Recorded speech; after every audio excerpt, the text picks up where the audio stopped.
class, to the announcement of everyone in the room, he called me a fag. Why am I with the fag? I don't want to be in the fag group. Fucking niggers.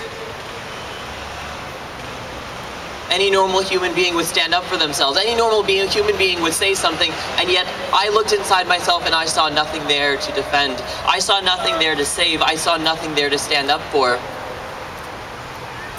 2.5 years had eaten away at me, and I believed all the shitty things that people said about me, and I wanted to die. For 10 minutes, Mike made fun of me, and I had no words. All I could think about was how much easier it would be if I wasn't around, if I didn't have to bear this. If only I was straight and white and fucking Justin Bieber. You can take that either way.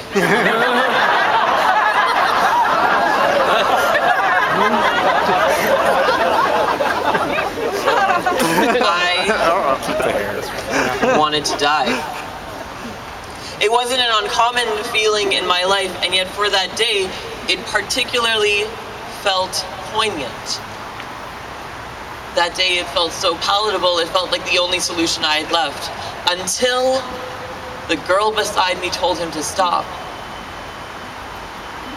He looked at her and he said, "Why?" And she said, "Because I said so. Let's blow up this volcano, let's get out of class." And I was shocked because this had never happened to me before. Never in my life had anyone ever stood up for me.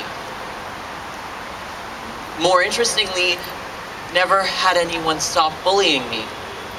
I tried everything. I tried telling teachers, not telling teachers, telling my parents, not telling my parents, walking away, not walking away. I tried everything, and this one girl tells him to stop and he does? She's a witch.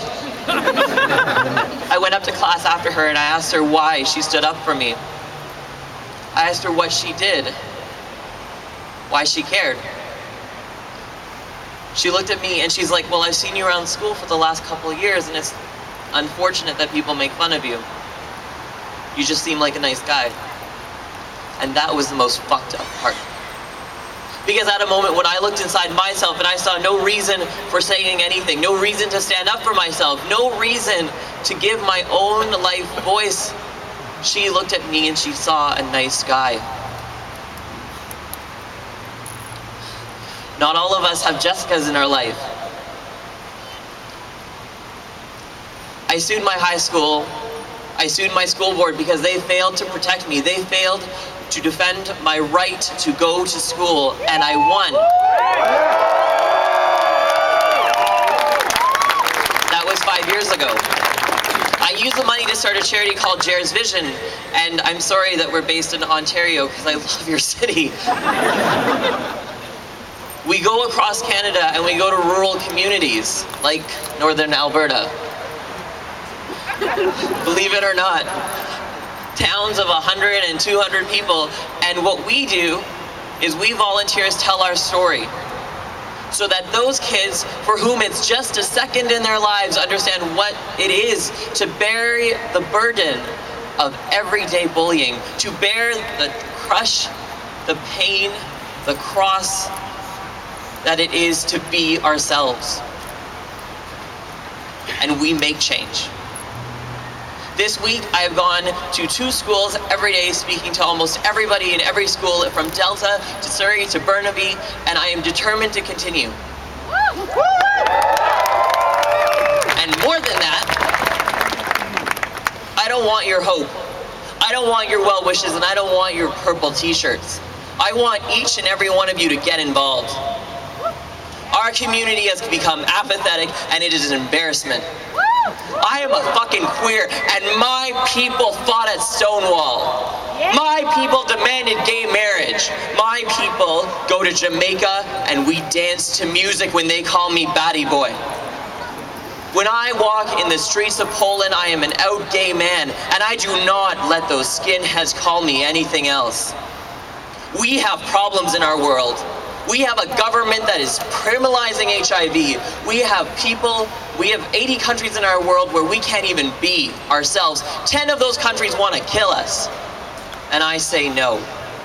We have gay youth committing suicide. I sat on a network call with all of the GSA organizations from across North America. Do you know how many suicides we've counted? 600. From September to Friday of last week. Not 6. That is unacceptable, and that is the same number we had last year and the same number we had the year before.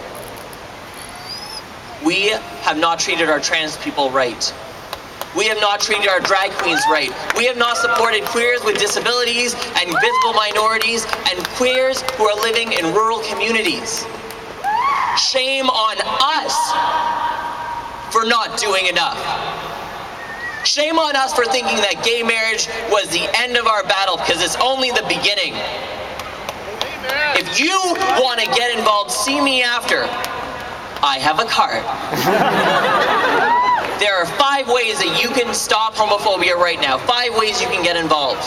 And if you don't want to talk to me because you're scared of me, talk to the people from out in schools, community, and the other amazing organizations in your community. And if you're still too scared, give your money. And you have no excuse not to do that. We have problems in our world, and I demand that we fix them. I will spend my entire life traveling across Canada, the US, Europe, telling my story, and I encourage you to find your voice and do the same. It is only until we find our voice and we use it that we will make this world better. It's not a purple shirt and it's not hope. It's not well wishes and looking to the future. It is actual movement. And our community has been defined by that movement, and our community will be defined by that movement. And as we reshape the world in our image,